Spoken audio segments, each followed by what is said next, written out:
ಒಂದು ಪುಟ್ಟ ಹಳ್ಳಿಯಲ್ಲಿ ಹನುಮಂತಪ್ಪ ಎಂಬ ರೈತ ವಾಸಿಸುತ್ತಿದ್ದ. ಅವನ ಜೀವನ ಸಂಪೂರ್ಣವಾಗಿ ಕೃಷಿಯ ಮೇಲೆ ಅವಲಂಬಿತವಾಗಿತ್ತು. 5 ಎಕರೆ ಜಮೀನು, ಒಂದು ಹಳೆಯ ಮನೆ, 2 ಎತ್ತುಗಳು ಮತ್ತು ಅವನ ಕುಟುಂಬವೇ ಅವನ ಸಂಪತ್ತಾಗಿತ್ತು.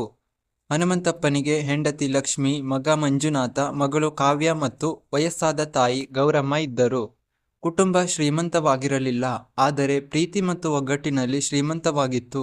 ಪ್ರತಿದಿನ ಹೊಲಕ್ಕೆ ಹೋಗುವುದು, ಬೆಳೆ ನೋಡಿಕೊಳ್ಳುವುದು, ನೀರು ಹಾಯಿಸುವುದು, ಗೊಬ್ಬರ ಹಾಕುವುದು, ಕಳೆ ತೆಗೆಯುವುದು ಇದೇ ಅವನ ದಿನಚರಿ. ಒಮ್ಮೆ ಹೊಲದಲ್ಲಿ ಕೆಲಸ ಮಾಡುತ್ತಿದ್ದಾಗ ಅವನ ತಾಯಿ ಗೌರಮ್ಮ ಹೇಳಿದರು, ಮಗ, ನಿನ್ನ ಜೀವನವೆಲ್ಲ ಹೊಲದಲ್ಲೇ ಕಳೆದು ಹೋಯಿತು. ನಿನಗೂ ಒಂದು ಆಸೆ ಇರಬಹುದು ಅಲ್ವಾ ಎಂದು ಕೇಳಿದಳು. ಹನುಮಂತಪ್ಪ ನಕ್ಕು ಹೇಳಿದ, ಅಮ್ಮ, ನನಗೆ ಒಂದು ಆಸೆ ಇದೆ ಎಂದನು. ಏನದು ಎಂದು ಗೌರಮ್ಮ ಕೇಳಿದಳು. ಒಂದು ದಿನ ನಮ್ಮ ಕುಟುಂಬಕ್ಕೆ ಒಂದು ಕಾರು ಖರೀದಿಸಬೇಕು. ನಿನ್ನನ್ನು ಅದರಲ್ಲಿ ಕುಳ್ಳಿರಿಸಿ ದೇವರ ದರ್ಶನಕ್ಕೆ ಕರೆದುಕೊಂಡು ಹೋಗಬೇಕು ಎಂದನು. ಆ ಮಾತು ಕೇಳಿ ಗೌರಮ್ಮನ ಕಣ್ಣು ತುಂಬಿತ್ತು. ಆ ದಿನದಿಂದ ಹನುಮಂತಪ್ಪನ ಕನಸು ಇನ್ನಷ್ಟು ಗಟ್ಟಿಯಾಯಿತು. ಆದರೆ ಕಾರು ಖರೀದಿಸುವುದು ಸುಲಭದ ಮಾತಲ್ಲ. 1 ವರ್ಷ ಬರ ಬಂತು, ಮತ್ತೊಂದು ವರ್ಷ ಅತಿವೃಷ್ಟಿ ಬಂತು, ಇನ್ನೊಂದು ವರ್ಷ ಬೆಳೆದ ಬೆಳೆ ಖುಷಿಯಿತು. ಕೆಲವೊಮ್ಮೆ ಬೆಳೆದ ಬೆಳೆಗೆ ಸರಿಯಾದ ಬೆಲೆ ಸಿಗುತ್ತಿರಲಿಲ್ಲ. ಹನುಮಂತಪ್ಪನ ಮನಸ್ಸು ಕುಗ್ಗುತ್ತಿತ್ತು. ಆದರೆ ಅವನು ತನ್ನ ಕನಸನ್ನು ಬಿಟ್ಟಿರಲಿಲ್ಲ. ಪ್ರತಿ ಬಾರಿ ಬೆಳೆ ಮಾರಿದಾಗ ಸ್ವಲ್ಪ ಹಣವನ್ನು ಬೇರೆ ಇಡುತ್ತಿದ್ದ. ಇದು ಕಾರಿನ ಹಣ ಎಂದು ಒಂದು ಡಬ್ಬಿಯಲ್ಲಿ ಸಂಗ್ರಹಿಸುತ್ತಿದ್ದ. ಒಂದು ದಿನ ಮಗ ಮಂಜುನಾಥ ಕೇಳಿದ, ಅಪ್ಪ, ನಮ್ಮ ಬಳಿ ಬೈಕ್ ಇದೆ, ಮತ್ತೆ ಕಾರು ಯಾಕೆ ಬೇಕು ಎಂದು ಕೇಳಿದನು. ಹನುಮಂತಪ್ಪ ನಗುತ್ತಾ ಹೇಳಿದ, ಮಗ, ಕಾರು ಕೇವಲ ವಾಹನ ಅಲ್ಲ, ನಮ್ಮ ಕುಟುಂಬದ ಕನಸು. ನಿನ್ನ ಅಜ್ಜಿಗೆ ವಯಸ್ಸಾಗಿದೆ, ಅವಳನ್ನು ಬಸ್ಸಿನಲ್ಲಿ ಕರೆದುಕೊಂಡು ಹೋಗುವುದು ಕಷ್ಟ ಎಂದನು. ಆ ಮಾತು ಕೇಳಿ ಮಂಜುನಾಥ ಮೌನನಾದ. 5 ವರ್ಷಗಳು ಕಳೆಯಿತು. ಹನುಮಂತಪ್ಪನ ಉಳಿತಾಯ ನಿಧಾನವಾಗಿ ಹೆಚ್ಚಾಯಿತು. ಒಂದು ದಿನ ಹಣ ಎನಿಸಿದಾಗ ಕಾರು ಖರೀದಿಸಲು ಸಾಕಾಗುವಷ್ಟು ಹಣ ಸೇರಿತ್ತು.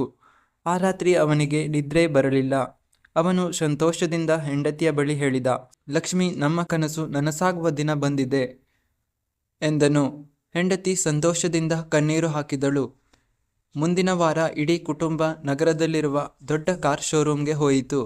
ಅಲ್ಲಿದ್ದ ಹೊಸ ಕಾರುಗಳನ್ನು ನೋಡಿ ಮಕ್ಕಳು ಆಶ್ಚರ್ಯಪಟ್ಟರು. ಹೊಳೆಯುವ ಕಾರುಗಳು, ದೊಡ್ಡ ಕಟ್ಟಡ, ಅಲಂಕಾರ ಇವೆಲ್ಲ ಹನುಮಂತಪ್ಪ ಮೊದಲ ಬಾರಿಗೆ ನೋಡುತ್ತಿದ್ದ. ಮಾರಾಟಗಾರ ಗೌರವದಿಂದ ಸ್ವಾಗತಿಸಿದ. ಸರ್, ಯಾವ ಕಾರು ನೋಡಬೇಕು ಎಂದು ಕೇಳಿದ. ಕುಟುಂಬಕ್ಕೆ ಸೂಕ್ತವಾದ ಕಾರು ಬೇಕು ಎಂದ ಹನುಮಂತಪ್ಪ. ಮಾರಾಟಗಾರ ಹಲವು ಮಾದರಿಗಳನ್ನು ತೋರಿಸಿದ. ಅಷ್ಟರಲ್ಲಿ ಒಬ್ಬ ದೊಡ್ಡ ಉದ್ಯಮಿ ಬಂದ. ಅವನು ಬಹಳ ದುಬಾರಿ ಕಾರನ್ನು ಖರೀದಿಸುತ್ತಿದ್ದ.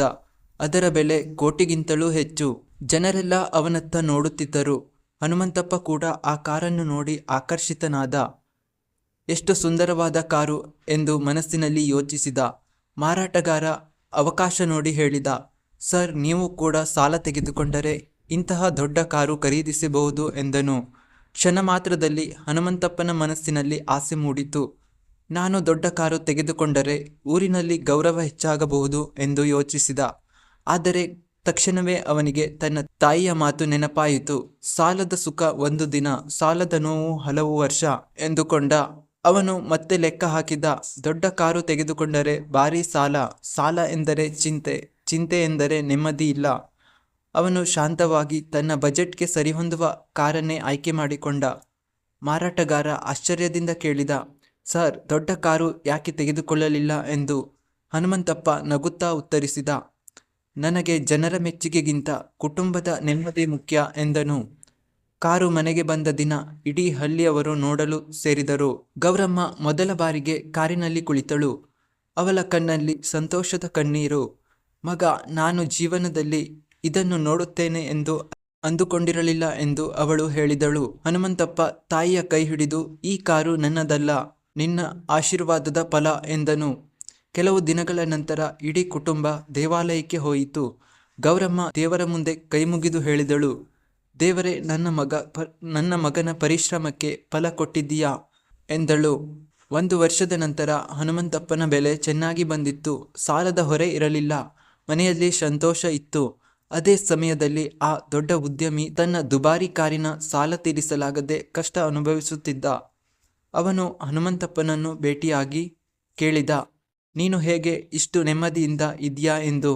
ಹನುಮಂತಪ್ಪ ನಗುತ್ತಾ ಹೇಳಿದ, ನಾನು ಕಾರು ಖರೀದಿಸಲಿಲ್ಲ, ನನ್ನ ಸಾಮರ್ಥ್ಯಕ್ಕೆ ತಕ್ಕ ಸಂತೋಷವನ್ನು ಖರೀದಿಸಿದೆ ಎಂದನು. ಆ ದಿನ ಹಳ್ಳಿಯ ಯುವಕರಿಗೆ ಅವನು ಒಂದು ಮಾತು ಹೇಳಿದ, ಕನಸು ಕಾಣಿರಿ, ಆದರೆ ನಿಮ್ಮ ಕಾಲು ನೆಲದ ಮೇಲಿರಲಿ. ಪ್ರದರ್ಶನಕ್ಕಾಗಿ ಸಾಲ ಮಾಡಬೇಡಿ, ಅಗತ್ಯಕ್ಕೆ ತಕ್ಕ ನಿರ್ಧಾರ ತೆಗೆದುಕೊಳ್ಳಿ. ಸಂಪತ್ತು ದೊಡ್ಡದಾಗಿರುವುದು ಮುಖ್ಯವಲ್ಲ, ಮನಸ್ಸಿನ ನೆಮ್ಮದಿ ದೊಡ್ಡದು. ನಮ್ಮ ಸಾಮರ್ಥ್ಯಕ್ಕೆ ತಕ್ಕ ಜೀವನವೇ ನಿಜವಾದ ಸುಖವನ್ನು ಕೊಡುತ್ತದೆ ಎಂದನು. ಈ ಕಥೆಯ ನೀತಿ ಏನೆಂದರೆ, ಆಸೆ ಇರಲಿ, ಆದರೆ ಅತಿಯಾದ ಆಸೆ ಇರಬಾರದು. ಜಾಣತನದಿಂದ ತೆಗೆದುಕೊಂಡ ನಿರ್ಧಾರ ಜೀವನವನ್ನು ಸುಖಮಯವಾಗಿಸುತ್ತದೆ. ಸ್ನೇಹಿತರೆ, ಈ ಕತೆ ನಿಮಗಿಷ್ಟವಾಗಿದ್ದರೆ ಲೈಕ್ ಮಾಡಿ, ಶೇರ್ ಮಾಡಿ. ಇನ್ನಷ್ಟು ಮನಮುಟ್ಟುವ ಕಥೆಗಳಿಗಾಗಿ ಸಬ್ಸ್ಕ್ರೈಬ್ ಮಾಡೋದನ್ನು ಮರೆಯಬೇಡಿ. ಧನ್ಯವಾದಗಳು.